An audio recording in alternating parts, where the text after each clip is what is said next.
Hello, everyone, and welcome to, I guess I'll say it now, our E3 special. Yes. Well, we've got some other stuff to talk about before we get to that. Mm-hmm. But you've got me, Zenger. And I'm, of course, Ellie. So we'll get to our E3 coverage. We, have breakdowns of all three of the major companies, and then some gaming stuff afterwards too. That's just kind of like a over thoughts. Yeah, something along those lines. But Yes. Before we get to that, we do have a few tiny pieces of news. We didn't want to make this too news heavy because It's already so long. yes, this is going to be a long episode. And if you're a gamer, I know this has been a long time coming for you guys. Let's get into a few news topics real quick. Okay. I think we're going to start with the Jurassic World. Jurassic World dose. Well, Jurassic World Fallen Kingdom. Mm-hmm. With the little tagline of "Life finds a way." Oh, good impression. I know. It's one of those. If I don't think about it, I think I do better with an impression of Malcolm. Yeah. Jeff Goldblum. Yeah. But what do you think of this title? I mean, they've released a few little tidbits here and there, but I'm excited for it. Oh, I'm very excited. It's not going to be reinventing anything. It's another Jurassic Park movie, but it's still going to be fun. The rumor is they might be going back to the Site B, or the site from Lost World, Isla Nublar. Gotcha. Nublar. Sorry, I'm trying to remember the pronunciation because there's Isla Sorna and Isla Nublar, and I think it's the second one. But anyway, so there's that got released. I know there's other news, but we got a Star Wars topic to talk about real quick. Han Solo movie. Yeah. Two directors, Miller and Lord, no longer directing it. Dun dun dun. Basically fired on the spot. Man, axing them out. Or let go on the spot. Now, creative differences. that is what was said. Yes, and it's funny because I'm like I don't even know if you've looked up stuff on this. I have not. So that is funny. That is the exact reason. Yeah. No, well, when you started telling me about it, I figured that's what was going to be the quote unquote. Well, I'm going to give a quick rundown because I've got something to say about another way you can get a little bit more information on this. Mm-hmm. So apparently this information has come out kind of a little bit afterwards. They're very notorious for just kind of riffing. They kind of have a script, of course, which apparently was very well written. The Han Solo script is very well penned. A lot of people commended, that got a chance to read it, said it was very well done. They really liked it. Okay. Well, they like to, when they're doing their filming and everything, they like to just improv some stuff. Like, let the actors do improv and just kind of just riff on stuff, which works for stuff like 21 Jump Street, but doesn't work, in my opinion, for Han Solo. Right, correct. And that's where I think there's the problem. Yeah, comedies you can do that with, definitely. Well, apparently, and this is just like I said, I have no insider information on this, but what I heard is someone was comparing the performance of Han Solo to Ace Ventura. Oh, yeah, that would not be received. And that they were getting very meta with a lot of the stuff too, where they were like self-referencing the fact that it was a movie and stuff like that. Oh yeah, which doesn't really work for Star Wars. I mean, that's if this is true, but this all came out a little bit later on. If that is true, mm-hmm. I would have hated it. Well, for this movie, for this, yeah. Yes. I mean, if it was the Spaceballs sequel, then right. Yes, you do that. That's different, yeah. But Ron Howard's now in charge. So what do you think of that? I think Ron Howard is a fine director. I think he tells a very personable story. Like, definitely more people, more down to earth, mm-hmm. or down to planet. I guess since we're talking about Star Wars here, but right. I think he'll do a good job of telling a human story about Han Solo. Right. So we'll see what happens. I mean, well, the movie. And being this is a movie based off of a character, then that's a good thing. Mm-hmm. So. It will explain why he would shoot somebody first. Oh yeah, gosh, I said here it. you I go said again. it. I said it. I cannot wait for our New Hope discussion. But if you want more discussions about the Star Wars and actually this exact event, I have an announcement to make. Should I do it now or at the end of the podcast? Oh, well, now you're talking about it now. All right, fine. I will do it now. I actually have become a host of another podcast. Nothing's going to happen to this one. Zingness is still what I do, but I was asked to be a host on another podcast which discusses Star Wars. And that podcast is the Star Wars Junk Podcast. And my first episode I got to be on came out last week, and it was discussing all of these events around the Han Solo movie and everything with it. Now, I will point out this was before a lot of the information became available, and it was right before they announced Ron Howard, even though we do discuss him. Right. Because he was one that was mentioned. So definitely go check out that podcast. I am a regular on there now, so if you want more of my Star Wars discussions, go over and check that out. It's a great group of guys and everything, and I've had a lot of fun on the few records I've already done with them. So definitely check that out. But like I said, Star Wars content will still be available on here. You'll still have me and Ellie discussing stuff, and we got some stuff coming up since we're finally into the original trilogy. And trust me, New Hope's going to be fun, people. It's going to be a lot of fun because we not only are going to be discussing that movie, but the fact of the special editions, because this is the first time we get to tackle the special editions versus original issue. So be prepared. It will be a fun one. But we've got stuff to talk about, Ellie. You've let me go on for way too long. I did. I'm sorry. So what do we got to get into now? Well, we're going to be breaking down the E3 coverage, and we're going to do it by Nintendo, then Xbox, then Sony, and then we're going to wrap it up with, we may mention some games again briefly that we talked about in the individual consoles, but just a overall of just the show in general and some last thoughts and final thoughts, that kind of thing. Let's go to break, and when we come back, Nintendo. It's time to discuss Nintendo with Eric. Yeah. Hi there. This is Brett Stewart from Geek Cinema Society. Are you a film lover? Do you consider yourself a connoisseur of the silver screen? Well, Geek Cinema Society is a weekly roundtable program where each episode we touch on a film considered pivotal to geek culture. From Blade Runner to The Goonies to Mad Max, we dig into it all. Plus, our guest each week hasn't seen that week's film until the episode. Join me and my co-hosts, Nicole Davis and David Luzader, on a spectacularly fun journey that hits your podcast feed every Sunday. Available on Blazing Caribou Studios.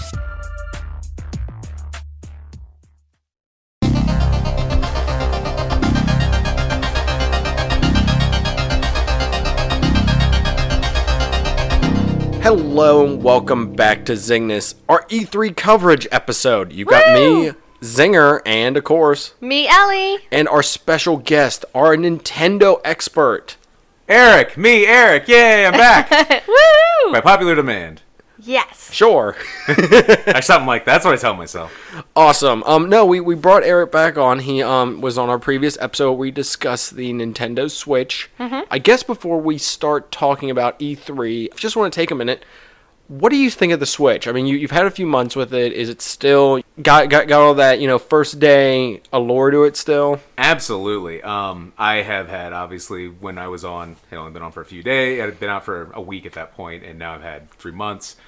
I've loved it. It's been great. I took a 12-hour one-way trip, 12 hours back, road trip, and it was awesome. I got to really experience the portability of it, and it was fun playing in a car, hooked up the aux cable, and my friend drove, and we heard the sounds of Hyrule and dying minions throughout the car. It was awesome. And how long did the battery last?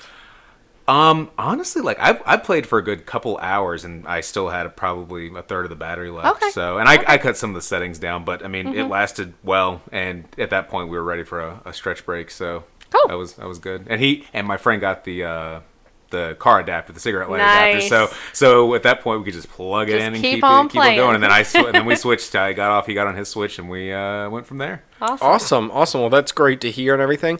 But the reason we brought you on today is you've watched, well, we all have watched Nintendo's Yes. E3 coverage, and we're also got some other stuff too that they've released recently. So we want you to give us the rundown of what you saw at E3 from Nintendo and what you're excited about so we can discuss it. Great. Nintendo really, before their conference even started, had great coverage already. Right. We got to see FIFA. I'm not a big sports game fan, but it looks cool, and I'm happy that, because I think sports games are a huge part of any system. Mm-hmm. The Wii U had like none, so I'm glad to already see a big one coming, like FIFA. They made an appearance at Microsoft's conference because they talked about Minecraft getting the cross-system play with the Switch and the iPad and Steam, as well as Xbox One, which is awesome. Then we got to see Bethesda. We got to see the 500th version of Skyrim, this one being for the Switch, which is great. I never got to play Skyrim, so I'm actually really excited to give it a try for the Switch. And doesn't it have the Zelda? It does. You can scan the amiibo and you can Okay. dress as Link going around Skyrim. I know that pretty some of the cool. mods had that, but with it actually designed for the game, I'm sure Yeah. it would work a lot better. Yeah, I'm excited to give that a go. And then Ubisoft, we got to see the worst kept secret in video games in the past year or so, and that was the Rabbids Mario crossover, which I'm actually really, really excited for. I know a lot of people were skeptical. I went in with an open mind. I'm not a huge Rabbids fan, but I'm a huge Mario fan. So can you explain the gameplay for that one a little bit? Yeah, it's this mixture of Mario meets Rabbids meets XCOM. It's a strategy RPG, and you take cover, but then it's cool because you can kind of team up and do attacks. So like Mario can launch other characters, and then Mario has a Mega Man style gun. It's weird, and I mean that in the best way possible, and it looks gorgeous. Like, it looks absolutely gorgeous. Like I'm very, very. That afternoon it was up for pre-order, and I pre-ordered it. So you're like, take my money. I was like, please. And it comes out in 2 months. It comes out as of this recording. It comes out about 2 months from now. So awesome. It's a very quick turnaround, which I'm happy for. And this was all leading up to the conference. So wait, was there any Pokemon news? Yes, that's right. The week before, before the conference, we got Ultra Sun and Ultra Moon, and I loved Sun. I thought it was an awesome game. Gen 2 is coming to the Virtual Console for the 3DS, and then Pokken is coming to the Switch, Pokken Tournament. And a lot of people kind of suspected it was coming, but that was official confirmation. Awesome. That was prior to. Now we move into E3 now. So the announcements that came out of E3. If you want to like just start us off with, I don't know, do you want to start with what you were most excited about or build up to that? Okay, we'll build up to it. Build up. All right, cool. Well, we found out a few days before their presentation, their digital presentation was only 25 minutes, and everyone was kind of worried about that. Justin, you and I actually talked about that. There was some concern that people were going to be like, they're not going to show off much. They showed off a lot of stuff in 25 minutes. We got their sizzle reel to start it off, and we got to see some stuff, including, that was our first glimpse and confirmation that Rocket League was coming to the Switch. Yes. One game that I was really looking forward to and hoping would come. A lot of people. It was a really highly requested game, and that was like, oh my gosh, it's coming. I occasionally attempt to play Rocket League. Keyword attempt. Yes. It looks like the kind of game I'm going to love to hate and hate to love. It And definitely I'm is. really good at observing. Yes. So So either way, I know I'll be picking it up. I will probably get my butt handed to me, but I'm looking forward to it. And so that was that. And then Reggie Fils-Aimé, who is the president of Nintendo of America, came on. And Reggie's the man, and he got us going. We got to see Xenoblade Chronicles 2. I'm excited. Yeah, did you play the first one, Ellie? I did. Not much, but I did Yeah, play it. I got the first one. It came out here in the U.S. in like 2012, and it was going through a weird stuff was going on. My life was really busy at that point. I didn't have time for video games, so I started it, got an hour or so in. Was like, I'll get back to it. Never did.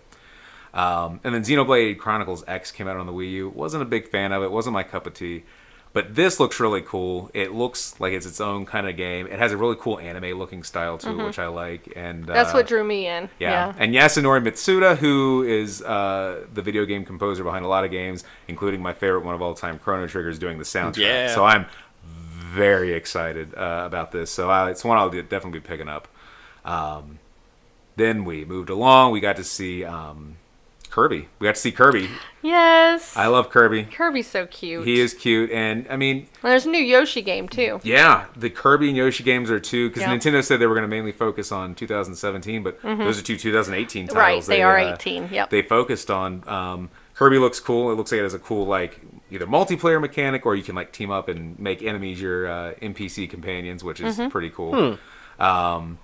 They showed off, but yeah, then they showed off Yoshi, which kind of got overshadowed because just before Yoshi got revealed, that was when we got the teaser of the confirmation that they were making Metroid Prime 4. Right. Yes, which I know a lot of people have been Yes. excited about, and there were two announcements Yes. for Metroid. There were, yeah. yeah. We'll focus on the 4 first. It's been 10 years since Metroid Prime 3 and 7 since Other M, so that was the last game, a Metroid game that came out. So a lot of people were excited, and I was really excited, and if you look at the reaction videos online, people were flipping out, and I just think everyone was very excited that we got confirmation that there's another Metroid Prime game coming. But an interesting note on that, Retro Studios made the first 3, and Nintendo has said they're not working on this one. They haven't revealed yet, so A, we want to know who's working on it, and B, what's Retro working on? They haven't had anything since Donkey Kong Country Tropical Freeze on the Wii U. And that's been a while. That was a few years Yeah, ago. So it was at least 2 or 3 years ago. So yeah. So, but anyway, very exciting news. But yes, Yoshi came after that using the Unreal 4 engine. It looks gorgeous. It really, really, and it shows like it's graphically. Some not Nintendo fans I know saw that trailer and kind of were like, I can't wait to play this game. So. Should be good. Then we got to see Rocket League, which was awesome. And then that was the second game we got during the show, all of E3 in general, talking about cross-play, cross-network compatibility with the Steam and Xbox One versions. So Yeah. that's going to be cool. And then this all led into Super Mario Odyssey. Well, I'm going to stop you first. Okay.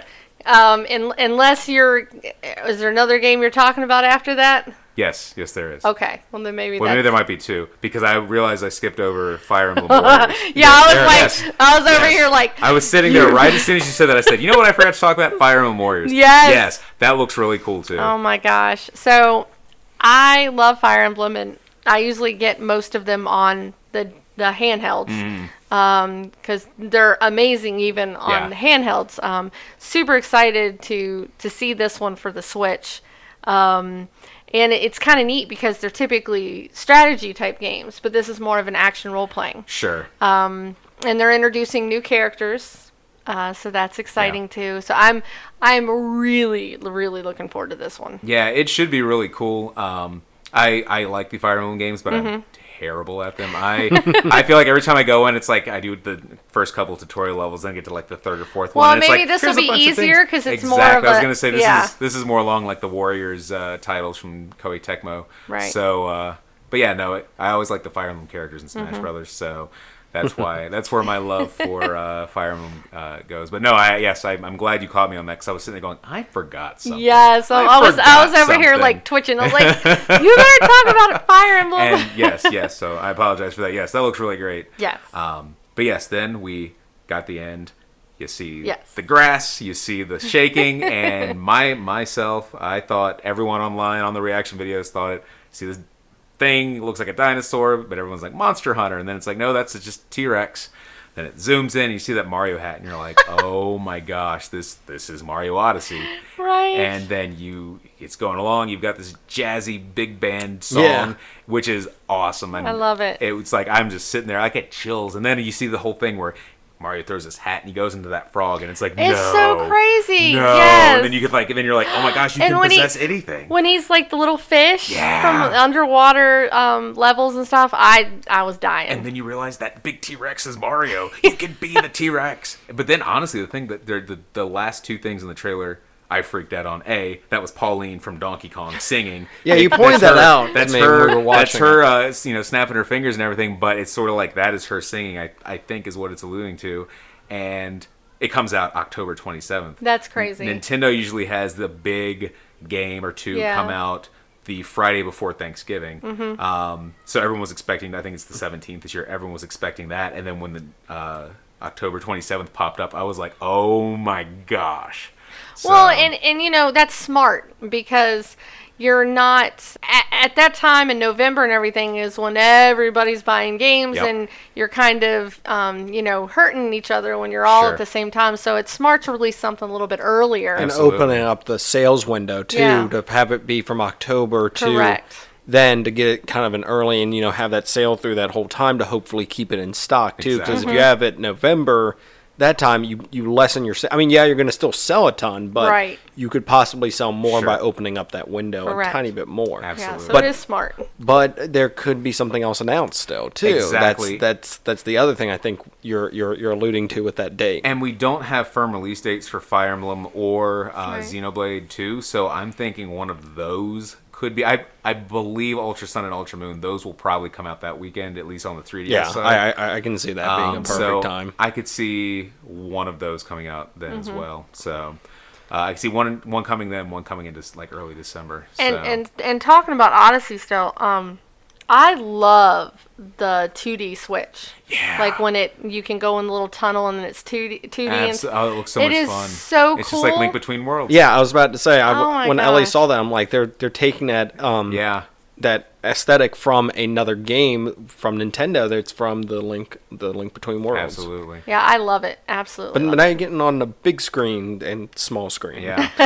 or both. You can switch back and forth. Or that's both. the name of the system. There you go. But then after that, they focused solely on the Switch in that 25 minutes. Then they immediately went into their Treehouse coverage, and they were like, in the next hour, like right as soon as that ended, I think it was Reggie or Bill Trennan, who works for Nintendo of America, was like, you're going to want to watch this next hour.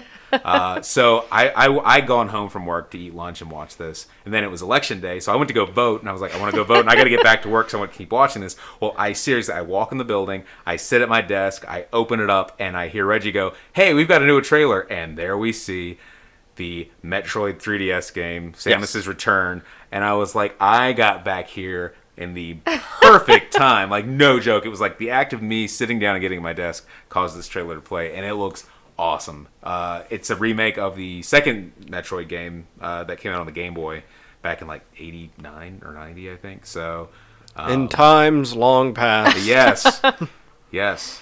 So I'm super excited. So we went from having no Metroids to two Metroids announced within an hour of each other. So that's awesome. There was another announcement that we kind of mentioned because we were discussing stuff. Oh my gosh. I skipped over that one too. Yeah. My Pokemon? Oh, no. Well, the RPG that's being developed. Because we got in the week before, they had the little mini direct talking about stuff.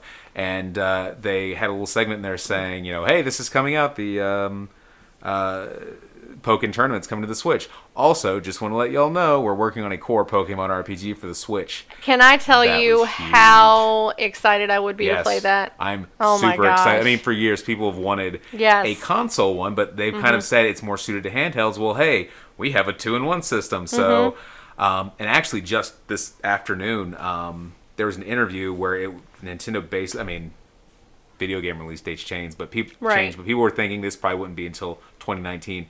Both that and Metroid they're saying are going to come out in 2018. So that'd be great. I'm guessing probably a little over a year from now we'll have those two games coming out, which that would be just fine with me. Yep. Actually, the thing I was mentioning was the Xenoverse.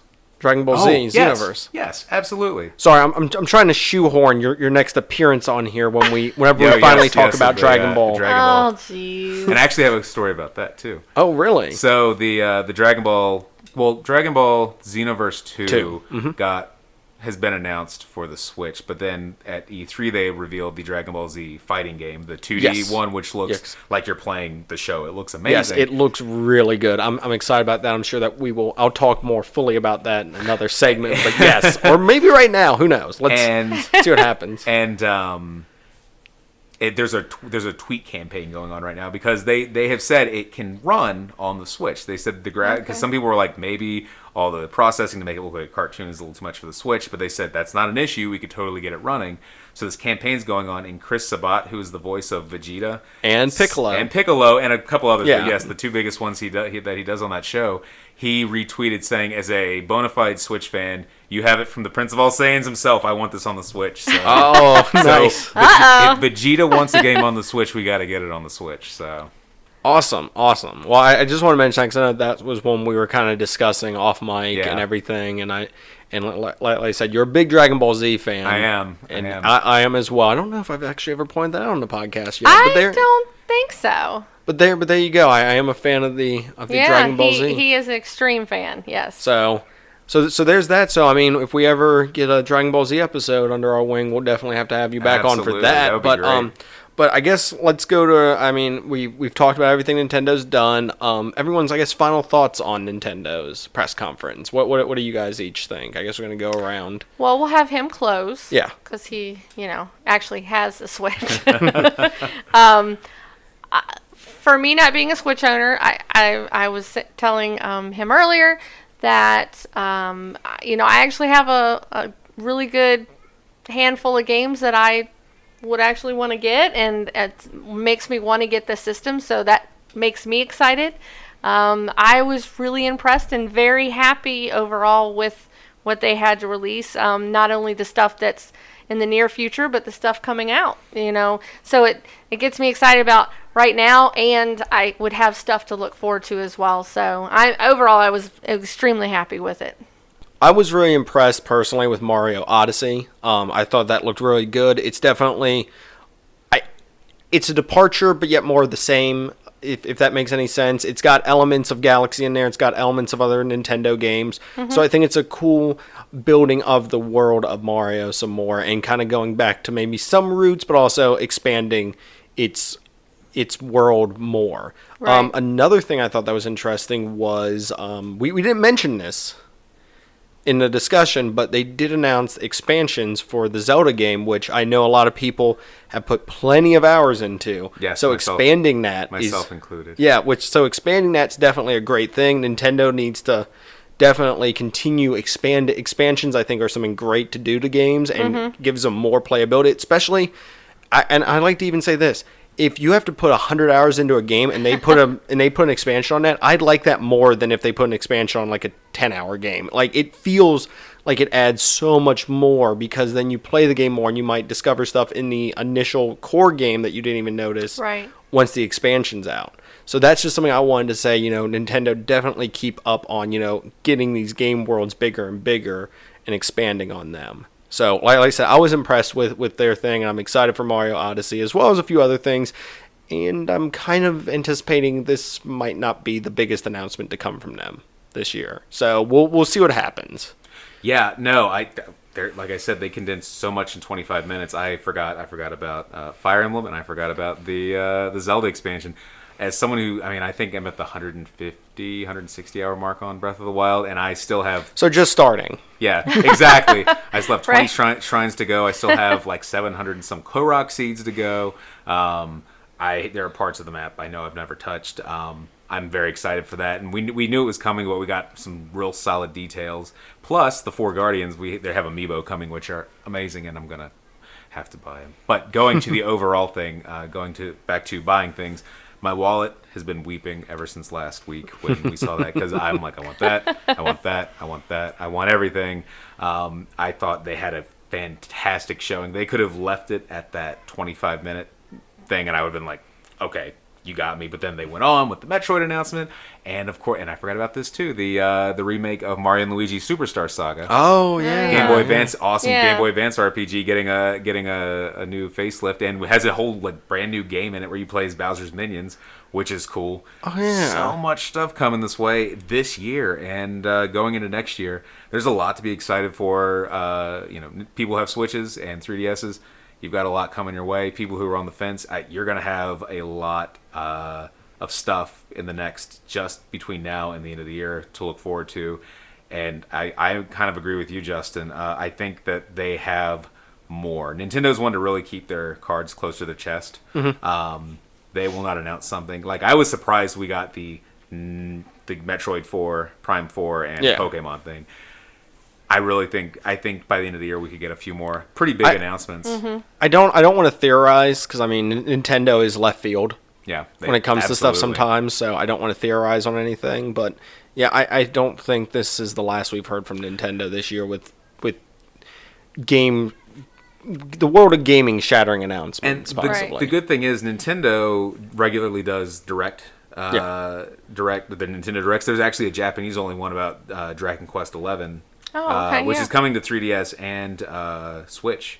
So, but this one focused on 3DS, but they just had that today, so there are going to be more of those, and they always only give you like a day or two notice, so it could be one next week, there could be one 2 months from now, and they usually do, I would say probably 2 or 3 more we can expect this year, so, and they always announce new stuff, so I think we've got some good stuff coming our way. Yay. All right, awesome. Well, thanks, Eric, once again for being on. Yeah, thanks for having me. Thank you. Well, I'm sure you'll appear on the podcast again somewhere else. Yeah, I might try to make an appearance. Discussing some other fun stuff, if not Nintendo. Dragon Ball Z and The Simpsons, maybe. We'll do. Simpsons, I would love to Simpsons. watch The Simpsons before it came over, and I'll probably do that when I leave.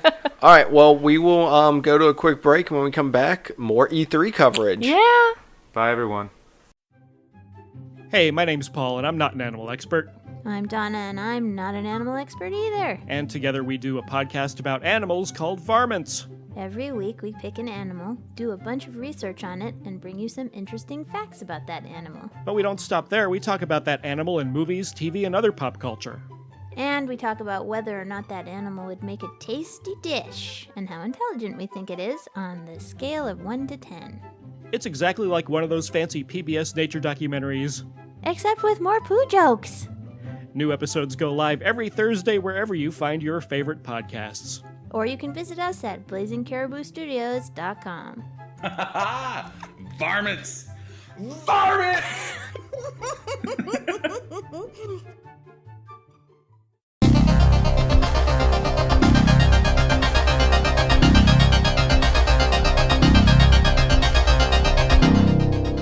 Hello, everyone, and welcome back to our E3 coverage. We're on Microsoft now. You got me, Zenger, And I'm Ellie. and our special guest is... Hey, I'm Brett Stewart. How's it going? Thanks for being with me. I appreciate you letting me come on. Awesome. Well, thank you for being on with us and being on to talk about Microsoft's E3 presentation. Walk us through what you were impressed with. For me, I think there's a lot of things I wasn't impressed by, and that's that's probably what I'll certainly talk about in some capacity. But they're making a huge push for 4K. That's something that's very obvious, and they pushed it very hard in every single aspect of this presentation. And I'm happy about that, because even when games are pushed to 4K, they still look pretty darn good on my 1080 screen. There were a couple games I'm really excited about. I'm finally excited about Assassin's Creed again for the first time in almost a decade. I'm excited for Shadows of War. I'm excited for this weird Minecraft update. I want more games to start have Play Anywhere. That way I can bring them on my Windows 10 PC. I'm a pretty happy camper, but there's a couple things I have some inquiries and some criticisms about as well. Well, awesome. We will get to those, but starting with their 4K push. So they've introduced this new system. Well, not a new system, but They've talked about it before. This is sort of the upgraded version Yeah. of the Xbox. What were your thoughts on that? The Xbox One X, correct? Yeah, Yes. which the acronym for, and this is sad that because I was like, that's a terrible name, and then I realized the acronym for it is Xbox. Oh my gosh, yeah. that's kind of brilliant. I didn't even it's- think about that. No, because I was sitting there and they announced it. I'm like, that's the dumbest name ever. And then I I- kind of sat there and looked at it written out, and I'm like, oh my gosh, it spells out Xbox. It was. That's actually pretty brilliant. I am somewhat conflicted about the Xbox One X, and my reasoning behind this is that I feel like they're trying to push themselves more and more into the console market in a couple bizarre ways that are almost contradictory of one another, because they make a game that has Play Anywhere. For those unfamiliar, that's essentially where you can stream the game to your PC from your Xbox, and that says, hey, you don't really need a gaming PC, just stream to your PC, but still utilize the PC. And now they're putting out the Xbox One X, which is saying like, oh, we're trying to push into the PC market in some capacities. We're going to have that liquid coolant. It's going to have 12 gigs of RAM. It's going to have a more powerful GPU. And that's really neat, I guess, but I don't know if I want it. Because if I'm going to enter a console at $499, I'm not sure if I want to enter the console at $499. I might as well just build myself a budget PC with an even better GPU at that point. So I don't know how I feel about it.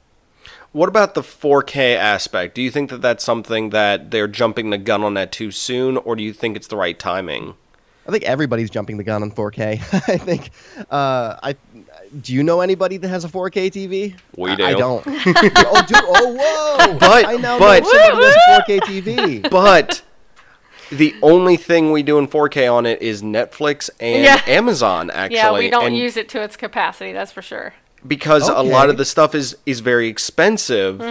So that's kind of the thing here. We didn't want to get it. I don't know if we wanted to discuss this later or not, but we have a 4K capable television, but we're not that keen on getting these 4K compatible systems yet because it's a lot of money, and yes, it will look better, but there's not enough out there to do on it, if that makes any sense. Oh, that's certainly fair. Like when they put their big advertisement up saying we are going to bring these games to 4K, and there's like 4 of them. So I could certainly see, being apprehensive of that. I almost wonder if we're going to skip straight to the 8K generation. That's always been my viewpoint. Oh no, we will 8K is already a thing. No, we will because we got a 4K TV, so we are going to be out of date in no time. Oh, that's just how technology is. But, well, exactly. But one thing I would say about this is that if you have a 4K TV, which I now know someone who does. You're welcome. I think that this is a better move than, say, the Xbox One S, because the S just has that HDR, and it's not going to be 4K inside of the games. So if you really do want to live in that ecosystem and you're willing to, pay for it, then the Xbox One X is going to be the way to do that. Moving to games now. So you mentioned a few. Like, what were you? Well, can I say something first? Oh, sorry. I'm sorry. Go ahead. I don't mean to interrupt. I think this is kind of funny, and I just wanted to talk about it for 2.5 seconds. But so what do you think about, how Xbox has always talked about, backwards compatibility, blah, blah, blah. Now they're supposed to be bringing original Xbox games as well can be played on it. Do you think that's pointless, or do you think it's cool that all of them can be played into one system, or? You know what? I'm in on it because it's something that I'm a kind of person where I keep all my old games and I kick myself for the ones I did sell over the years. Right. And one thing I will always give, I know, Nintendo at least in the last, I guess the Wii to the GameCube, is I got so much more love and use out of my GameCube from 2008 onward, or rather my Wii, because I could play my GameCube on it. Okay, right. And I do like that about Xbox is trying to go back and do that stuff. For example, Red Dead. Red Dead is as good of a game as it was when it first came out. And the fact that we can just now play it again without having to dust off an old console is a great thing, I think. Yeah, like we still have for Xbox Knights of the Old Republic. So I'd be pretty excited about playing that again. That'd be so cool. And Shenmue, I think we have the second one. I think we have that one for Xbox. So. I know that I've dug out that I have the Jedi Outcast series. Yeah, that's right. So yeah, I was just wondering what you thought. Or is it Jedi Academy? I think it's Academy. Was phenomenal. I think it's Academy. I think it is too. Yeah. Sorry, I just we uncovered some boxes the other day that had old stuff in it. Xbox games. But doesn't it seem late to the party on that though? Like, yeah, I know that you can't. Like, I know can you do it on the Wii U? Can you play older games? That is, you can play the Wii games if I remember correctly. Right, but I think most of the other ones you have to go to the store. Behind. Yeah, and then PlayStation you can't play anything. I mean, you can I think download a few here and there now through their streaming service and stuff like that. Well, both PlayStation and Xbox One, and Xbox One didn't spend a whole lot of time with this in their announcement, but they do have that. What is it called? Games Anywhere or something like that. They've just started it for Xbox last month, where you can pay $10 a month and get access to the entire back catalog and essentially Netflix all your old games. So that seems to be the route that they'd prefer to go down. I don't know whether or not they will. I don't know whether or not that'll be successful. That is an interesting thing, and I mean, I'd love to talk about that once some more stuff's out about, streaming games and stuff like that, and how successful we think that would be, because I can see people further back saying the same thing about movies not being able to be. It's like, oh, no one's going to want to stream movies or, have them like that, but now it's like, it's kind of hard to believe that, we didn't have it before. Yeah, we didn't have it before, but games are a little different. But speaking of games, let's go to some games you were impressed with now that Xbox was showing off. I was very impressed with Shadow of War. I think that game's going to be beautiful. I love that I am now getting re-immersed inside of that world and colors exist. That it's not just dark and brooding and sad. I'm sure it'll be all those things, but it'll be all those things plus some greenery. I'm quite happy about that. I'm excited about Assassin's Creed. It looks cool. I love Egypt. I've loved Egypt since I was a kid. Am I probably going to get bored with it in the first couple hours, just like every other Assassin's Creed game? Most probably. But it does look really cool. I'm excited about it. I hope that it has something that can bring that series back into the limelight and have people excited about it again, because frankly that hasn't happened for a really, really long time. I think Metro Exodus. I thought Metro Exodus looked really, really fascinating. That's that first-person, story-driven first-person shooter. That's the second Metro game, and that looked really neat. On the flip side of that, I thought the new BioWare game looked really stupid, and I think I'm in the minority of that, because I think a lot of people are pretty excited about it. I'm having to lean back in my chair. I think Ellie's about to unleash. I don't fight people. No, I think it looks cool, but it's way, way, way, way too early to tell. I mean, I need a lot more on it. But I thought initial impression, I liked it. Jetpacks, woo! But do we need another game with exoskeletons? Like, isn't that like every other game now? True. My thing with Anthem game is I feel like it has to be a win for them, because with the debacle that was Mass Effect. You are not bringing that up right now. I'm not trying to. I'm just saying that's a whole different podcast. But anyway. But I enjoy the Mass Effect. I'm just saying critically and from a lot of people's standpoints, it didn't do as good as they thought it was going to. So BioWare, I think, has to get a win with their next game to show that they're still in what they want to do, and that possibly sacrificing the future of the Mass Effect series temporarily was worth it to do what they're going to be doing. Well, I mean, clearly they are working on this project, and obviously they want it to be a win. It's, they want to concentrate on something new. I mean, BioWare is a great studio, but they've been doing Dragon Age and Mass Effect. Yeah. So it's good that they're trying to branch get into out. else. I'm really excited about Anthem. Yeah. So I mean, they've definitely also slowly been bleeding the dead carcass of the Old Republic. So they have monthly numbers coming in from that too. Yes. As for Assassin's Creed, I'm conflicted about it, and here's why. I don't know if you are a player of Magic the Gathering at all. I'm not.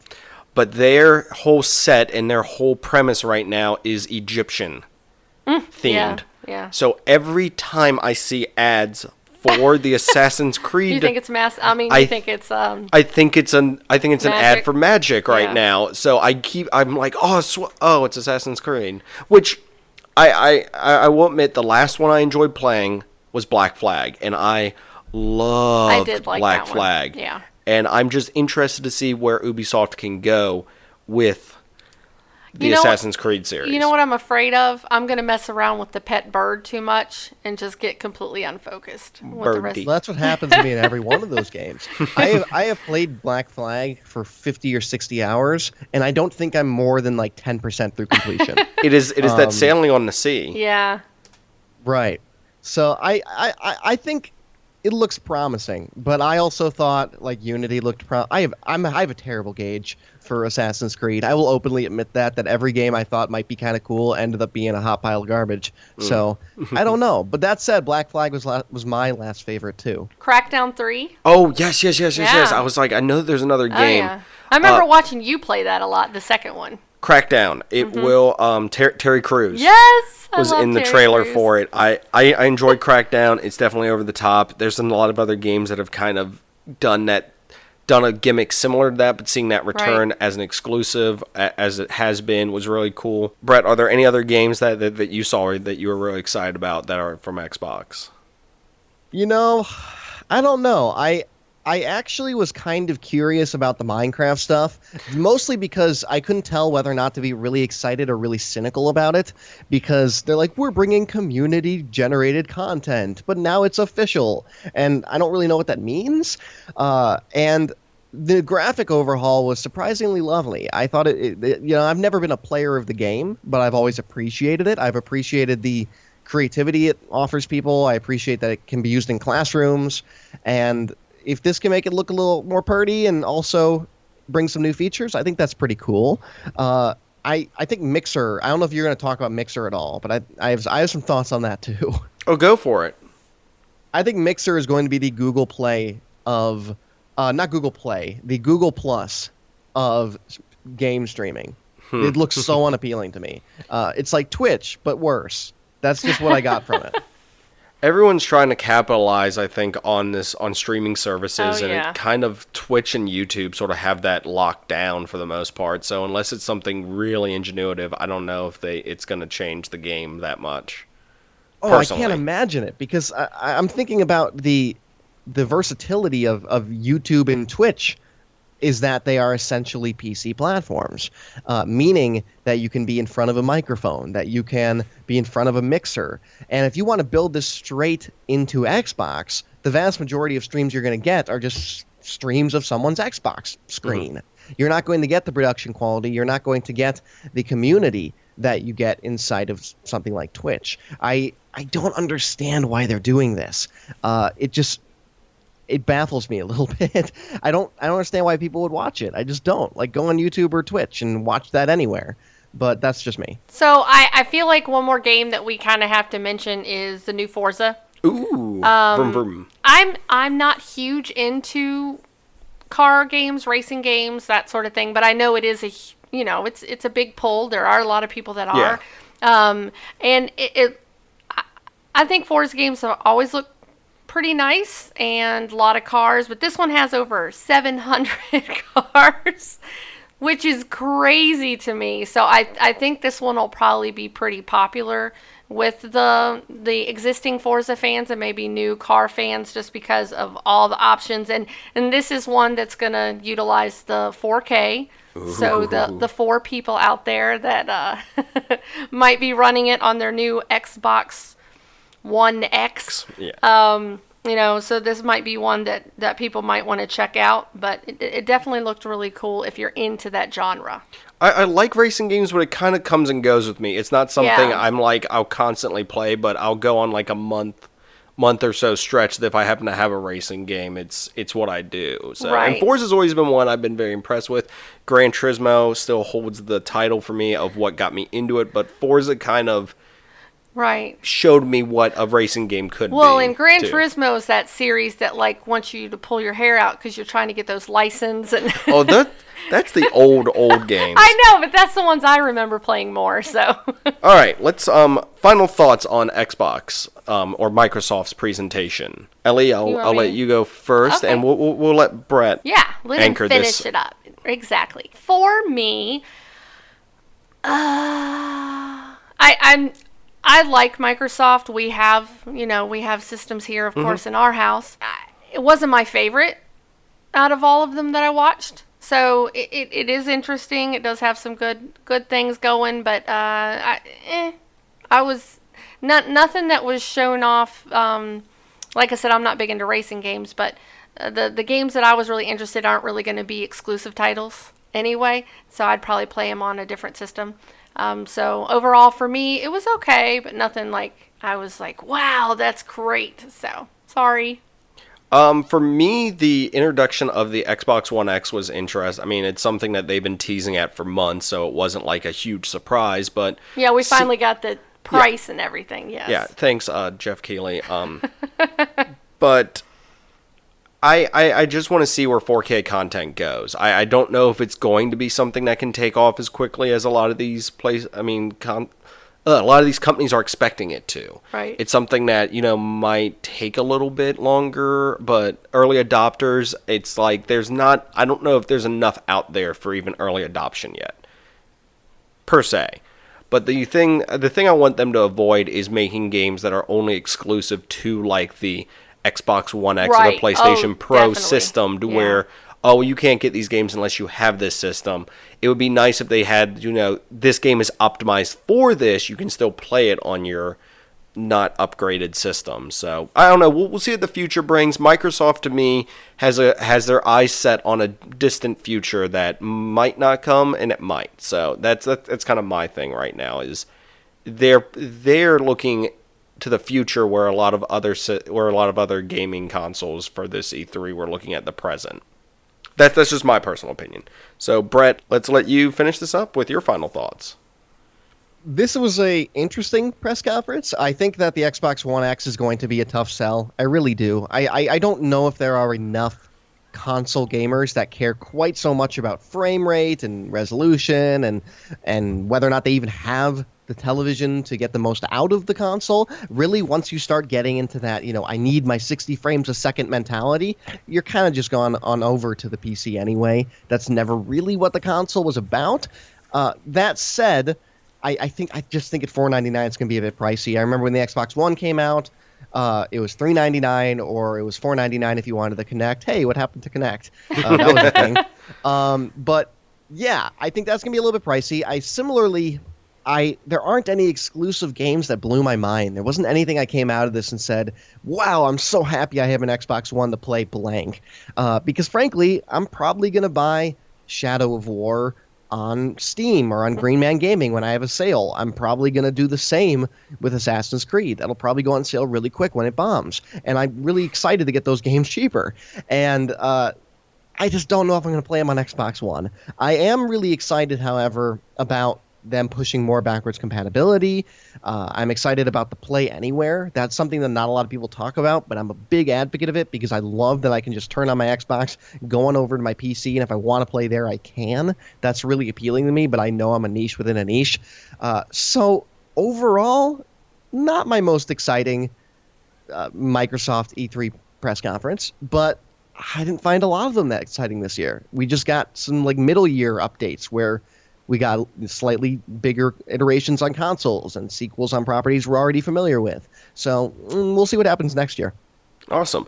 Well, thank you for being a part of our E3 coverage, Brett. And if you want to tell our listeners where they can find you if they want to hear more from you. Of course, you can find me on brettdavidstewart.com. That's B-R-E-T-T, David, and then Stewart, S-T-E-W-A-R-T. Over there on that homepage, you can find all my shows, whether that be Geek Cinema Society, Statecraft, Silver Screens and Politics, the Jukebox, whatever it is, I'm on it. You can find me there. Furthermore, you can find me on Twitter at RiversRuben. Hit me up and yell at me about something I said that you disagree with. I'd love to yell back, and we can have fun over there. Thanks so much for having me. It was really a pleasure. Awesome. Well, thank you for being a part of this, and we're going to go to a quick break. When we come back, more coverage. See you guys. My name is Carrie Sims, and I host Sketching Comedy with my artist friends Imran Javed. Hey, that's me! And Phil Rude each week live on YouTube. Hang out with us as I learn and discuss the legends of comic book art and comedians while the fellows are creating live drawings during the show. I learned Stan Lee defied the Comic Code Authority with an anti-drug comic. That's right, Carrie, but did you know the Hulk wasn't supposed to be green? He was supposed to be gray! The printer screwed it up! Visit BlazingCaribouStudio.com or tune in each week on our YouTube channel and download the podcast at iTunes, Stitcher, Google Play, or wherever podcasts are found. Sketch you later!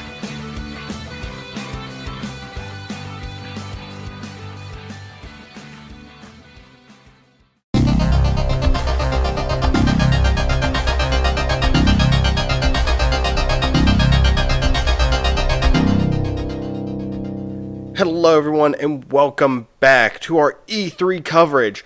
We're on Sony now. You've got me, Zenger. And I'm Ellie. And we have our special guest. I am Digitizer, which you can call me Travis. Awesome. Digitizer, why don't you go over Sony's press conference and your impression of it real quick? Well, from the whole standpoint of what I got from the press conference was pretty much wasn't bad. It was more of like a refresh from 2016. You know, show us some God of War, and show us some of Days Gone, which looked pretty awesome, and then some iterations of some new stuff. You know, but stuff we already seen like Crew 2 and Crash Bandicoot, and of course Call of Duty, where we always see Call of Duty. So I guess Sony has the rights to show that at E3 this year, and next year it'll probably go to somebody else. But they had some really interesting titles, of course, especially with Monster Hunter coming back to the PlayStation, which hasn't been on the PlayStation, I think, since like 2002, maybe? I don't remember. It was like the first Monster Hunter game. So that it's been a while. Yeah. So that really excited me. Of course, the remake of the Shadow of the Colossus, which really caught me off guard because I didn't think they were going to remake that again, but you know, I'm excited for it because I really missed out on the first remake, and so I'm pretty excited to see that. Plus, you know, we also got to see more footage of God of War, which really excites me. Which I don't know where they're going to take it. I know it's Norse gods, but I'm like, where are you taking me with this is what I'm hoping for. I was just like, are you still going to give me badass Kratos, or is this more like I'm Father Kratos trying to guide a child through the world or something like that? But I can't wait. And then another standout one that really stand out was the Detroit, which looked really awesome. I am super pumped about that one. Yeah, that one looks amazing. I think it's along the lines of Heavy Rain and Beyond Two Souls. Yeah, it is. So that one's going to be awesome. It's not done by the same company, is it? You know what? I think it is. Okay, Ellie's nodding. You can say yes. Yeah. Yes. Okay. Yes. And it looks amazing. I can't wait to play that one. That's one of my favorites. Well, I was excited too to see more because I mean they've shown the one with the trailer on the roof, and it was nice to see Marcus. They introduced Marcus now, who's kind of leading a revolt against the humans. So it's kind of nice to see some more new content for the game. The trailer that you talked about on the roof, they showed that a while back, and that's the one where it has like it shows the same thing over and over again, but it's all different. The different points of view. Yeah, it's different each time because it's showing that there's so many different ways you can play this. Right, exactly. Yeah, it looked amazing. I can't wait to play it. Definitely. And then, of course, they showed off one of my favorite fighting games, which I can't wait to play, is Marvel vs. Capcom Infinite. Yes. I'll have something on Miss that. Marvel! Yes, Miss Marvel. And they even showed off characters they haven't showed off before, which I think I saw Black Panther. Yes. I was like, oh, please be in the game. Please be in the game. And they also allowed you to download and play some of the story mode already too, which I actually did, and it was pretty cool to play. So I'll have more on that in a minute. Yeah, it's definitely fun. I got to get used to a little bit of the control scheme, but it's definitely solid so far, and I can't wait to see what else they're going to do with it. Awesome. Just one thing that I kind of really was impressed with, and I mean this is something people might have heard about, Undertale. Oh, yes. Oh, yeah. I don't know. That was announced before they went to the press conference, really. So I was excited about that for some reason. I don't know why. I guess I've been wanting to get Undertale. So maybe with it coming to a console, I play consoles a little bit more than I do PC. Actually, a lot more than I do PC. So that got me excited. God of War, though. I want to know where they're going. I know that they're doing the whole Norse mythology. They have I'm apologizing. I'm normally pretty good with some pronunciations, but I cannot get this one. Youngborn or Younger, the Excuse me. The giant serpent, the world serpent. Right. I was trying to get his actual name, but I'm like I'm not going to be able to, and for some reason I cannot find a human way to pronounce it. It's a hard name to pronounce. I can't even pronounce it. It's very hard to pronounce. But the cool thing is, when he came on, I know I'm kind of jumping to the end, but when he came on and Kratos was like, what's he saying? He's like, he wants to help us. That's sort of interesting if you know the mythology, because he sort of, like, once he lets go of his tail, it's supposed to bring about the end of the world. So he's, of course, wanting to help them because he has a beef with the Norse gods as well. I'm interested to see Thor, because they haven't shown Thor yet, and Odin and all the other gods, but It's just interesting. They did show a wolf, which might be Fenrir, but I don't know. I don't want to get too deep into discussing Norse mythology on here right now because that could be a whole episode. Yeah, it's a fun topic, but it's exciting me because I love the God of War series for the games that they were, but I also enjoy them because they butcher mythology, but it's very cool because there's a lot of mythological stuff in there, so it's really cool if you know your mythology. There's a lot more to the game than just what's on the surface. And that's one thing that studio does well is just it takes like mythology and make it into its own story with their character, and that's really good. And I look forward to that. I don't think we'll get a bad story out of it. It's just how are you going to introduce these gods now since it's not Greek mythology and we're used to Kratos being with Greek mythology. Well, why is he so angry with them? I mean, was he sitting at the lunch table and they like bumped into him and didn't say their song? It's just, I want to know what set him off. I want to know what the deal is with his son, too, and I want to know kind of why he's alive. But I'm sure that's something they're never going to explain in the game till the very end, or they could shock us by just explaining that right off the get-go of why he's still alive. Right. So and they've kind of said it is a sequel. So they just haven't explained like, okay, how did you go from here to here? Yeah. And that's something that I'm looking forward to see what they're going to do, and hopefully they'll do it well.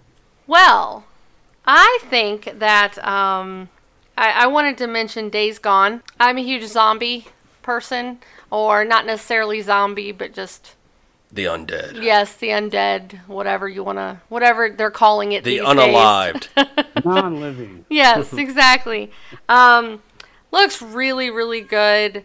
I don't know what it is, but I just love the main character. He's just so chill and kind of, I don't know there's just something about him that draws me in. So I'm very interested in the game. It's so fast paced. Like when you watch the trailers and the gameplay, I mean, these hordes of undead, whatever you want to call them, they just come at you, and it makes me, like, it's not that I'm scared, like a Resident Evil scared, but it makes me anxious, because, you know, I feel like, oh my gosh, I gotta hurry up, what am I going to do? And it looks like it's that type of game where you really have to survey your surroundings and see what little place you could crouch under here, or what item you could grab to do this with, and so I like that it's very interactive with that, as far as that is concerned. So I'm excited about it. I don't know what everybody else thinks. Yeah, I'm very excited for it. It's very different from any zombie game I've ever played, and it looks like you're escaping hordes and hordes on top of you. Oh, yes. While fighting human enemies at the same time, and it's like you can actually like use the zombies against those enemies. So it's really exciting. Yes. To me, it seems like a serious version of the Dead Rising games. Right. With the hordes and everything of them. Yeah, I see what you're saying. Yeah. Right. So. It's definitely serious. And I don't know exactly who makes that, what studio makes that game, but I was just like, yeah, this is going to be good. Awesome. I know another. I want to get to the Marvel versus Capcom in a second. I figured you did. But I kind of want to mention, and I don't know if this is one we should have done with possibly one of the other ones, but I have somebody here who I can talk about it with. So, the Dragon Ball Z fighting game. Oh, yeah, I forgot all about that one. I like the Xenoverse games, but this looks fantastic for a 2D fighter. I think it's very cool for them to bring Dragon Ball Z to this realm again, and it looks like you're playing the anime. So I just didn't know if you had any input on that. Oh yeah, it definitely looks well animated and very solid. And that studio's Arc System Works, they do a great job in their fighting games. So I look forward to seeing how they're going to add all the characters in it. And I found out that they're putting Future Trunks in it, so I'm really excited now. Nice. And I'm assuming they're going to add stuff, of course, from the new series and everything, too. I mean, they pretty much. to. I'm pretty sure you'll have Beerus and some of the new fighters from, like, the other worlds and universes, so that'll be interesting. And that should be out after they've done this whole tournament, the Universal Tournament, so who knows, we might have some characters from that even included. Oh yeah, so many. They had a female Broly, which I don't know if we'll see her in it, but that was kind of cool. Yeah. Some of the other Saiyans from other worlds. I haven't really caught up with super much, so I don't know everybody yet. So I'm working on that. I know that they're about to start the actual tournament's about to go underway, but sorry, I just wanted to mention that fighting game. But as for Marvel vs. Capcom, I'm very excited. The whole mechanic of the Infinity Stones is interesting that they're including that and they're kind of melding the world sort of. I'm excited to see what other characters they're going to bring in. Definitely. I'm hoping for Wolverine. I don't know if, I mean, since he's quote unquote dead in the comics right now, and they have Old Man Logan and his son technically is in the Marvel universe. I don't know if they're which version of Wolverine we'll get, but I'm excited. We might even get X-23 as Wolverine. So I'm excited for Wolverine because that was always one of my favorite characters to play as in the Marvel vs. Capcom. Him and Thor and Ryu were like my dream team. Oh yeah, my favorite team. I always use Captain America and Spider-Man along with Ryu. So that's one of my favorite combinations right there. Actually, that brings up an interesting point. So I was like, speaking of Spider-Man. Oh, yes. Good old Insomniac. Hold on one second. I'm biting. I'm like, oh, talk about it. I'll let you get to that, I promise. But I'm wondering, which Spider-Man will they have? Peter Parker or Miles Morales? Right. Yeah, that's interesting. Will they have Miles Morales? Because I'd like him in it as like the actual character, not as you just slap a skin on the character or it's an alternate outfit. I'd rather have the actual character, and would be cool to change it up a little bit. But as for speaking of Spider-Man and Insomniac Games, this game oh my gosh looks awesome. The Spider-Man done by Insomniac Games. I just want to make sure that we're making it clear that that's what we're talking about real quick. Yes. a little studio called Insomniac Games. But before we get started, I just want to say one thing. I will take heat for this. Okay. This is one of my favorite costumes for Spider-Man. Oh. I don't know why. It's just something about having that white spider and the white accents on it. It's sharp. Isn't it? It's so streamlined costume. I was just like, why is this not the movie costume? I mean, that's the thing. I love the classic, but at the same time, I like them changing it, and this is a nice change-up for me. It is. It's definitely a nice change-up. I really like that white spider. It kind of reminds you of the Venom spider when he was just wearing the black. Yes, it's like they molded them. It's like they molded them together, but the gameplay for this looks so fluid and it's gorgeous. And just sorry, go ahead. It is so amazing, and it is really. I like how it's so action-oriented compared to the other ones. I mean, the other ones are more travel-based, so it's open world, so you had to get to this point, to that point, and then fight people. But this looks like, oh, we're going to take you around New York, and there's going to be all kinds of action. You're just going to fight bad guys everywhere. Well, it seems like you can also, web sling and move around the city pretty fluidly, which is something, I mean, in a Spider-Man game, that's what you want. And there was the one scene where he was like going through like the building, and he was like bouncing around through the building, and it looked so fluid. And I'm like, I don't know if that was pre-rendered. That's something you can do when you get it, but that's awesome. It looks, it makes you kind of get into playing that character of Spider-Man. Oh yeah, it definitely feels like you're going to be playing a Spider-Man in this one. So I'm very excited about that. I'm very excited to see what characters and what all they're going to bring in for that. Well, there was definitely a little surprise at the end of that trailer with Miles Morales. So I'm wondering, are they going to bring in Miles Morales as a playable character, or is he just going to be appearing throughout the game? Who knows? I mean, they could definitely have him in there. I mean, why not have him be a playable character to where maybe there's alternate missions where you have to play as him? Who knows? Right. Who knows what they could do? So it's definitely opens it up. And like I said, I'm trying to remember. It's been a while since we've had a really good Spider-Man game. Yeah, I was just thinking that I haven't been excited about a Spider-Man game in a long time. I know, like everyone hails the Spider-Man 2 movie game as like the the greatest of them all, and that came out 10 plus years ago. It has to be 10 plus years ago now. It was back in I think 2004. Yeah, something like that. More than 10 years. Yeah.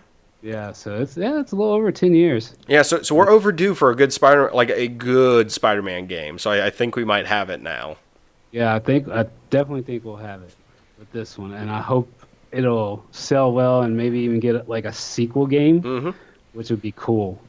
I Or maybe even, hey, this game sells well. Let's do some more Marvel superheroes like that would definitely be I'd nice. be on board for that. And no offense to the MCU or anything like that, I'm kind of glad this is working outside of it because it frees them to do.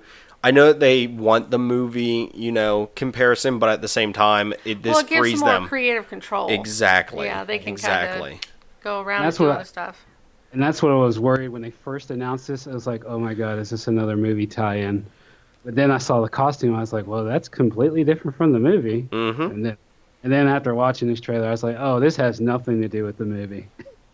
Awesome. So I'm very excited for this. Is there anything? I was going to say, is there anything else you're really excited about? Well, they have announced, of course, Battlefront 2. That's multi-console. And I also heard that they're bringing out a couple more Yakuza games, which is by Sega, which is pretty awesome. Yes. Which I'm very excited about. I just picked up Yakuza 0 the other day.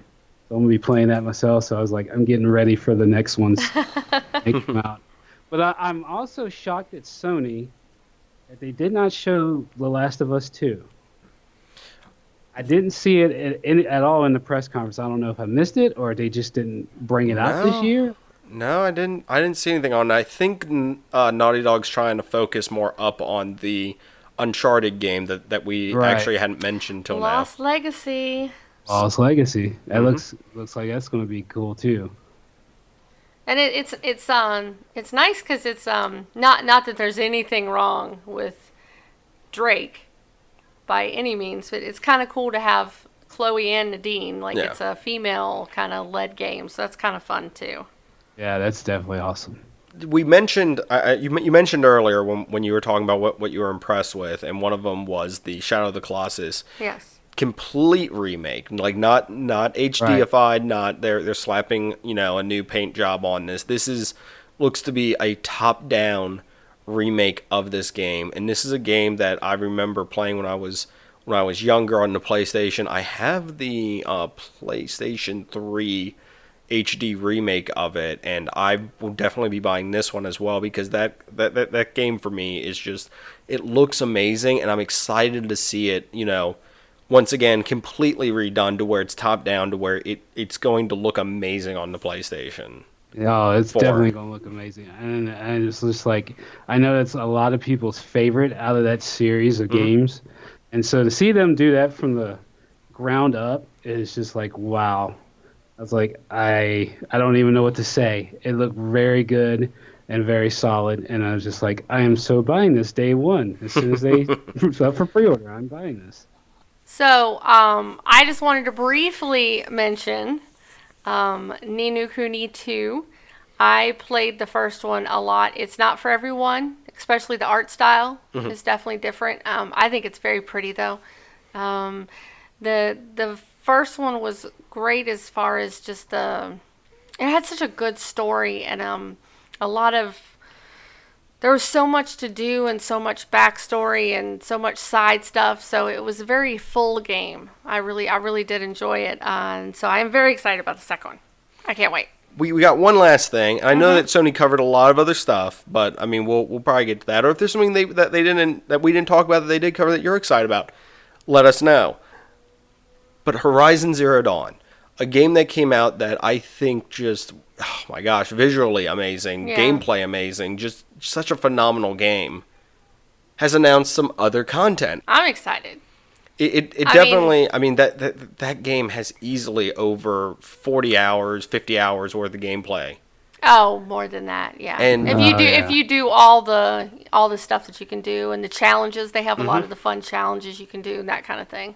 And we've already expressed this in the earlier Nintendo part, but adding an expansion to a game that has a ton of content in it already makes you, I'm excited for this because it will get me playing the game some more again. It will definitely, explore a new area, but probably just continue on the game and do a lot more stuff that I wasn't, able to do before or just missed before. Right. So that's what I like about expansions, especially one for a game of this magnitude. Oh yeah, it'll definitely probably push the game well beyond up to 70 plus hours probably. with that expansion. And I definitely look forward to seeing like the new areas and whatever else they add to it. Hopefully they add some new weapons and stuff. Hopefully. Maybe some, I mean, since it's frozen, maybe some mammoth robotic stuff. Maybe. Some giant robot out of nowhere kind of stuff. Yeah. So we're gonna wrap things up with this discussion on Sony. So we're gonna go into our final thoughts on the Sony press conference. Ellie, I think you went first in the last one. So I'll go first in this one, and we'll of course have Travis / Digitizer anchor us for this. I was very impressed with a lot of stuff. I'm a big God of War fan, so I mean, that being said, it was very easy to get me excited about the Sony press conference with that. I have more questions about what they're doing with that, but I've already said those. As for other games, fighting games, I was definitely impressed with Marvel vs. Capcom. Right. I'm excited about, definitely. Dragon Ball Z game, as we mentioned, but overall, I think Sony is focusing up on a lot of their exclusives and really trying to capitalize on the exclusive content, the Spider-Man game, the Days Gone By. So I'm really excited, and of course, Shadow of the Colossus, as we spoke about. So I'm excited about the exclusives, and they're definitely got their eyes set on games in the future, and definitely getting out some great games and great content to go with those games. Yes. My turn. Well, I'm going to follow up with what you're saying. I definitely was probably happiest with Sony's press conference. You know, obviously everybody had, every press conference has its little, here's and there's that weren't that great. But I think overall, I think Sony took the show. Once again, like you said, the exclusives, they definitely, I was more interested in Sony's exclusives than anybody else. Especially Horizon Zero Dawn's expansion. Uncharted looks amazing. I'm excited about Ni no Kuni, Spider-Man. I mean, God of War. It just goes on and on. By far, hands down, I think Sony had the better showing of exclusives. Now that might get some crap because of, with Microsoft having the share play with the computer, this and that, and doesn't it have something to do with Nintendo too? Has some yes, there's some stuff with the Minecraft that's crossover. So, I guess Sony will get a little bit of heat with the, hey, you're not playing nice with others kind of thing. But if they have the better exclusives, then good for them. But overall, I liked their conference the most, the information from it, and it's E3 and it's 4 games. I'm not concerned about the 4K and the this and the that. I just want to know, what games do you have to offer for me? Because that's what I'm really coming here to, is to play the games. So that's what I was the most excited about Sony. Yeah, definitely. And to follow up what Ellie said, I'm with her. It's not about the 4K. It's the games. And Sony's exclusives were very, very impressive this year, especially with Days Gone, which really impressed me a lot. Of course, I'm excited about Marvel vs. Capcom Infinite and Dragon Ball FighterZ, which I really can't wait for. It's be the first, I think, true awesome Dragon Ball Z game that we're all hoping for. Of course, I may give Ni no Kuni a try. Yes, come on over. Overall, I would say the game that excited me the most from Sony is the new God of War. Yeah, I think that's the one. I think that's the one that's going to have everybody's eye when it finally releases. Once again, thank you, Travis, for being part of our E3 coverage. And where can people find you if they want to get more stuff from you? People can find me. You mostly find me on the 540 Gaming Facebook page. I'm there every day posting stuff. I also have a couple of YouTube channels. I have Matin Films, which is my main gameplay channel. I post stuff on there. I also have a Digitizer channel, which I'm working on. It's slow in process, but you can find me on there too. And then I also have a gaming channel for 540 Gaming, which is also a work in progress. But you can find me definitely at 540 Gaming on Facebook. Awesome. Well, thanks once again for being a part of this. And we're going to go to a break. And once we come back, me and Ellie are going to kind of close up on our E3 coverage and discussion. Thanks for having me. It's been a pleasure. Awesome. Thank you. And we'll see you guys on the other side of this break. Nick, do you love superheroes? Heck yeah. Do you love movies with superheroes? Heck yeah. Do you love books that have nothing to do with superheroes but ask big social questions or feature other forms of excitement and adventure like a demon-fighting scarecrow? Heck yeah. Nick, do you just love comics? Heck yeah, I love comics. If you're like Nick, then check out the Heck Yeah Comics podcast, a show hosted by us. Each week, David and I discuss the latest news and review the newest comic books, movies, and shows. Find us at heckyeahcomics.com or wherever you get podcasts. Hurry before MODOK finds you!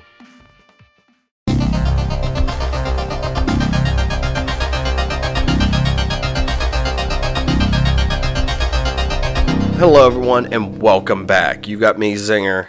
And I'm Ellie. And this is kind of going to be our wrap-up on our E3 coverage. You've heard us discuss all the systems, a ton of different games, a ton of different opinions have been thrown around.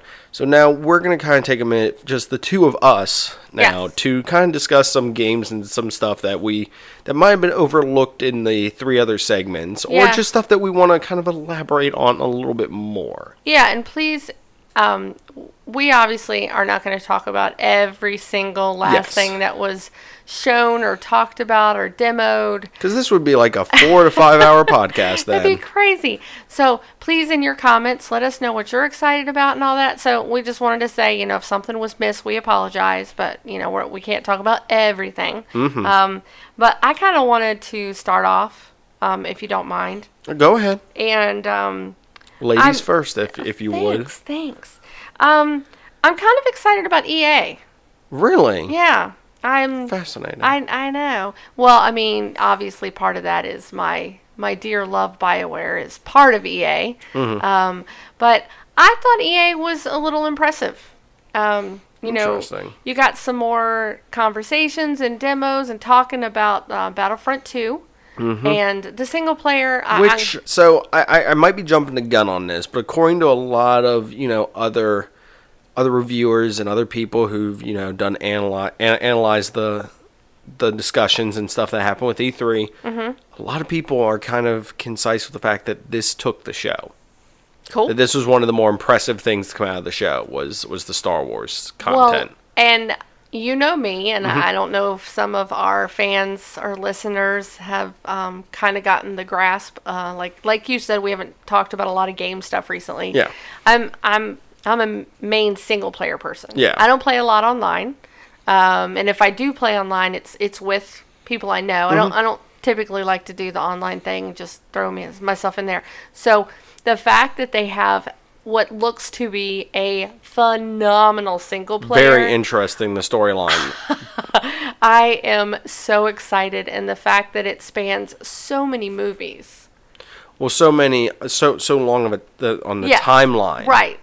I'm super excited. It looks gorgeous. It's neat that it's from the Imperial side of you. So that's something that's not...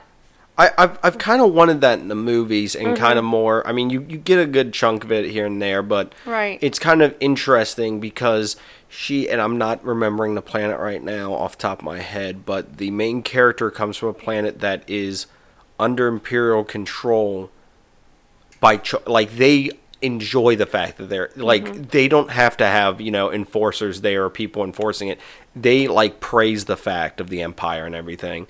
So it's a very unique mindset that you're going to be getting into of somebody who was kind of born into I serve the Empire. Well, not out of I've been enslaved or I have it's my duty and my privilege that I serve my emperor. And what do you think about the fact that it's a female character, the main lead? I'm all for female characters and leads and stuff. I feel like this is a thing that's really starting to become popular. Well, I want to say it's been something that's been around. It's just becoming a lot more common now, and it's something I think a lot more people are willing to, accept and go along with, which is, like I said, a character is a character, and I think having a lot of the female leads now and stuff is very interesting and a very, shift in dynamics for a lot of stuff. So I can definitely get behind that for, especially Star Wars. Star Wars, has recently, been trying to push a lot more female leads and stuff. Yeah, definitely. Well, and with their series coming out this summer, too. Yeah, and having the female pilots in Rogue One, and definitely, showing that this is something they want to have in the universe to show that, females aren't just some, no offense to Princess Leia, aren't just some princess who gets carted around by a scruffy looking nerf herder. There we go. I was trying to think of what underhanded comment I wanted to make. Which like I said, I love Princess Leia. She's definitely, a very, very strong female character. I just wanted to kind of say, we're getting other females finally in the universe too. Right. And continuing with EA. Yeah. Anthem. Figured you'd bring this one up. Yeah, I mean, we talked briefly about it before, but since we recorded some of the other stuff, and I've seen more gameplay demos and that sort of thing that they did, it looks really good. I'm very excited. The world looks very immersive. Of course, physically gorgeous. Yes. It looks beautiful. Interesting characters. I mean, is it similar to some other stuff? Yeah, but I can see a few other games influences in there, but once again... And here's the thing, though. We are at an age where it's really hard to come up with a completely new IP. I mean, I can be honest. There is nothing... I mean, yeah, you'll probably get something new here and there under the sun, but it's been done to some capacity. It's just how you handle the content that's important now. And this looks very interesting, and it's done by BioWare, and like I said, that's something you're obviously a fan of. So I don't even have to worry about having any interest in this game because it will be on our shelf. Exactly. And wrapping up my love of EA for this press conference is A Way Out. I actually thought this game looked really cool. It's an EA original. And I like more opportunities to have two-player co-op. Yeah. Now, this can be online or offline, two-player split screen. And it's really neat. It has two characters, and one's just coming into the prison, one's already in prison, and it's really neat. There were some demos and kind of showed you some examples of how to get through some of the levels, and really showed off how the co-op works. And this game is to be played in co-op the entire game. Interesting. So this isn't something, how sometimes you have games where they jump in and jump out? Yeah. This is the whole game has to be played in co-op. So interesting. I thought it was kind of cool. I'm excited. So I'm sorry, Zenger, but we will be playing this one together.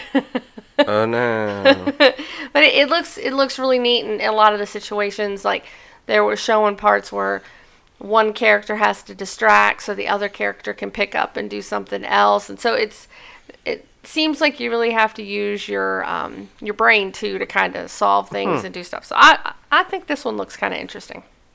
All right, awesome. Do you want me to go for one now? Yeah, of course. So this is a game I'll admit I didn't play really that much, but I've been interested in the story of where it's going because it's been a long time coming.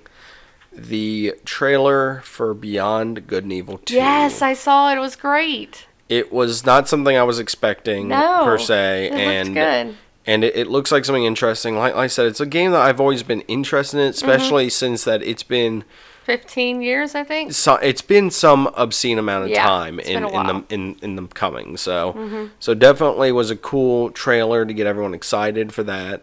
Everything I thought was very funny and very well done in that regard. Yeah, I liked the humor in it. It seemed really fun. But to jump now to another game that we did mention, and I don't know why, and I apologize to Brett. I'm sorry. I don't know why this didn't click when you said it, but Lord of the Rings Shadow War. Oh yeah, I don't know why he said it, and he said he was very excited about it, and for some reason, I don't know if I was looking at notes or just what, it did not click for me to talk about it then. So apologies to you, Brett. I'm sorry. Yes. But I'm very interested in this. I enjoyed the first one. I think it's interesting that it looks like they're adding humor and stuff like that to it and making it and as he said, they're giving it a color palette. And building on a mythos that a lot of us are already used to. So I'm excited to go back there. And do some people say that it's, a clone of the the Dark Knight or the Arkham games. Yeah, it is, but at the same time, it's the sword play. It's the Arkham games made fluid combat so easy to do, and that's the thing with this one. I hope they can continue to build on that fluid combat, and the Nemesis system was something I had so much fun with the first one. So I'm excited. You enjoyed that a lot. I'm excited to see where it goes, because I'll tell you this right now, I get irritated being killed by just some random person, but when it's a person that kills me that then gets to move up through the ranks, and then I have to try to hunt down again, and has more guards, and then has, like, I actually have a personal vendetta against this person. They become my nemesis. Well, which it should. There you go. Another one I'm going to mention that we did not mention during the Xbox One, Sea of Thieves. Yeah. Rare, and he's doing this. This is supposed to be an Xbox. Well, this is an Xbox exclusive. Sorry. Right. And I don't know if it's my time playing Black Flag. This seems interesting to me. Yeah, it does. And I think a good Pirates game is something that would be a lot of fun. Like I said, I thoroughly enjoyed Black Flag, kind of sailing around in the sea, and that is a game I want to say I probably put, let's just say I put 40 hours into that. Probably half of that was just kind of just screwing around on the ocean, just kind of sailing around. So this game looks like it's definitely going to be right up that alley again. So I'm excited to see that, and especially excited to see it as an exclusive, as an excuse to buy certain games for my Xbox. Right. Well, and jumping on that, Fractured Butthole finally gets a release date. South Park, A Fractured Butthole. I love the name of this. It's awesome. October 17th. So it's cool to see that's finally coming out. The first game was I'm sorry, it was amazing. It was genius. It was, and they did such a great job with it. So it's really cool to finally see this one coming out. And as I have mentioned in other episodes before, I'm a cell phone game nerd as well. And they are releasing South Park Phone Destroyer, so they are doing a mobile one as well. Ugh. Come on, sometimes when you're bored at work, you got to have something else to do. So it's really cool to see that they're finally going to be doing something for that. And I kind of wanted to give Bethesda a little love. Okay. If you don't mind. Go for it. They had a lot of stuff that was mentioned that were sequels. A lot of these companies, of course, were sequels. But and both of these games are supposed to be released this year. So it's stuff that you don't have to wait till 18 for. But Evil Within 2. Interesting. I saw the trailer. I never really messed around with the first one very much. I'm not sure if you did? No? Okay. It is released Friday the 13th in October this year. Which I thought was Friday cute. the 13th. Oh, man. Guess we got to do something special for Friday the 13th. And the Wolfenstein 2, the new Colossus, looked really cool. Apparently, I don't know if this is 100% confirmed or not, but they're supposed to be putting out an exclusive PlayStation as well. That's supposed to be, I think, a red version of the system. Oh. Don't quote me on that. I think that I got that fourth hand from somebody mentioned that they thought they saw something on it. They are. So. But this game does look really cool. I liked the trailer. It has some tough moments, some comic relief moments. I like the way the main character kind of, interacts with a lot of the people throughout the game. So Wolfenstein's a cool franchise anyway. So this one looks really neat. All right, cool. So before we move into our final thoughts, there's a few things between me and Ellie discussing stuff, there's a few things that we didn't see much of, or announcements that either kind of happened under the radar or that we think are coming up, which for some reason weren't mentioned at E3. Which, E3 is a big event, but the thing is... It's only June. Well, that's one thing, but the other thing is, think about it. Some of your announcements could get brushed under the table or completely, overlooked during this time. Point being, Nintendo releasing some stuff earlier was a big, thing, because it got more attention on it during that time where some of that information could have been overlooked. So for me, I'm going to say Destiny 2 I know was there. I know that they showed some stuff, but I know they have an event coming up very soon. Bungie does. So I'm sure that there will be some more stuff released from there that would probably get more attention. Another thing is there's a possible remake of the LA Noire games. I'd be excited about that. That would be coming out this summer. So possibly this summer is the rumor. So we'll see what happens with that. Another thing that I kind of wanted to mention real quick was stuff like Kingdom Hearts and Final Fantasy. The Final Fantasy VII remake were stuff that we saw kind of bits and pieces of, but nothing really solid. So possible stuff later on with that. So who knows? I just wanted to kind of mention that there's stuff that we saw things on, but not really too in depth. As for a final thing, this wasn't really even shown at E3. There was some leaked footage leaked images from Visceral's Star Wars game, which is supposed to take place in between A New Hope and Empire. And it looks interesting. The image showed a Star Destroyer in low orbit, which if you've listened to other episodes of this podcast, you know that that's something I really enjoy when they're, in low orbit, but it was multiple. There was one you can definitely see, and it looks like there's a second one a little bit in higher atmosphere, but still in the planet's atmosphere above. And this game looks interesting, and I know there's some stuff, but I don't want to talk too much on that because I feel like we could get more out of it as time goes on. I just wanted to say that was a really cool really cool leak/announcement from Visceral. So I'm very interested to see where that goes, because that could definitely piggyback very well off of the success of Battlefront to make a completely, possibly single-player focused game. Final thoughts real quick. Just a real quick final thoughts moment from... I know that we did each individual console, but now let's have our final thoughts where we're able to sort of wrap everything. Even though our Sony one we kind of lumped everything into that one a little bit. Well, some people more than others. Well, probably. I was gonna say, if I do final thoughts of stuff that I'm most excited about, it's gonna be the Sony stuff. Spider-Man. Yes. The Horizon Zero Dawn Frozen Wilds, Last of Us 2, and which we didn't see much from that. Not much from that, but like I said, I think some of the, like Rockstar also, they don't usually make a big appearance at E3, so that's probably why we didn't see really Red Dead Redemption 2. So it's certain people still don't really go to that. So I'm sure we'll see stuff somewhere, like you said.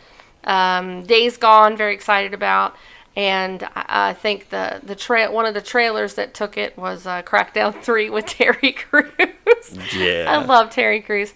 But, I hate to say it, but yeah, overall, most of the stuff I'm looking forward to is coming from Sony. So... for me, fighting games, I'm excited about the Dragon Ball Z Fighter and, of course, Marvel vs. Capcom Infinite. I'm very excited about both of those, and they're coming out kind of on separate ends of the year from each other, so that's something I'm interested in that whole dynamic. Another thing that we haven't really mentioned, I'm just going to say it now, Call of Duty, going back to World War II. Is something I know a lot of people are excited about. I'm definitely interested to see where they take this, because I would definitely like to get into a Call of Duty game again, possibly. And going back to World War II would be an interesting thing, especially since it looks like they're trying to give a fresh take to it. As for my final thing, God of War, right, hands down for me is one of the things I'm most excited about. I don't know where this whole storyline's going. Like, it's got me completely kind of scratching my head on where... I mean, I know it's Norse mythology, but what's going on? Why does he have a kid? All of these questions I've got. And, of course, Nintendo stuff was really cool to see. I want to kind of give a quick shout-out to that. Yeah. Again, the Nintendo, I think, had a good showing, even though their stuff was... I don't want to say less in comparison. They utilized a very short amount of time to show a lot of stuff. Right.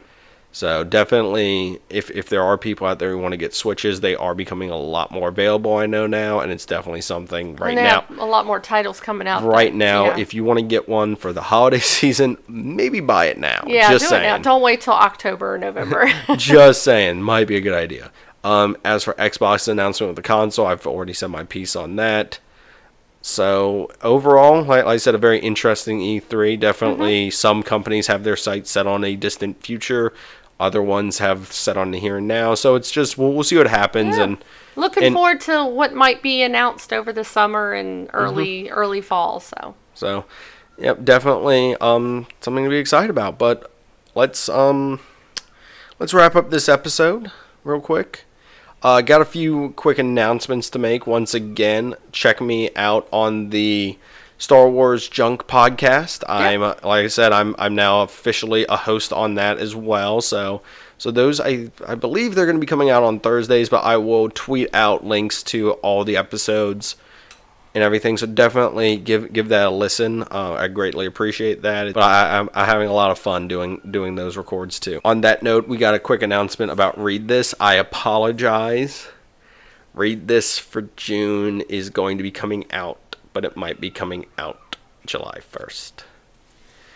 And there is a reason behind that. We are still doing Umbrella Academy, but we found out that Phil Rude is very interested in discussing that with us, and for timing reasons, we had to push it back a day.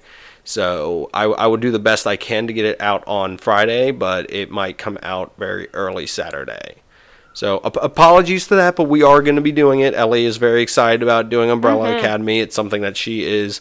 This is 100% an Ellie recommendation, and she just basically said we're doing this, and there was no discussion on my end. That's right. So we are excited to have Phil Rude on to discuss it with us. So definitely check that out. So that's all for announcements right now. We've got a lot of stuff in July and August for you guys. Definitely keep an eye out for the numbering of the episodes, because there might be a possible hint at some content coming up really soon. Possibly the answer to everything. Oh. So definitely keep an eye out for that. And let's go for our little rundown on the best ways to find the best ways to find us. Yes.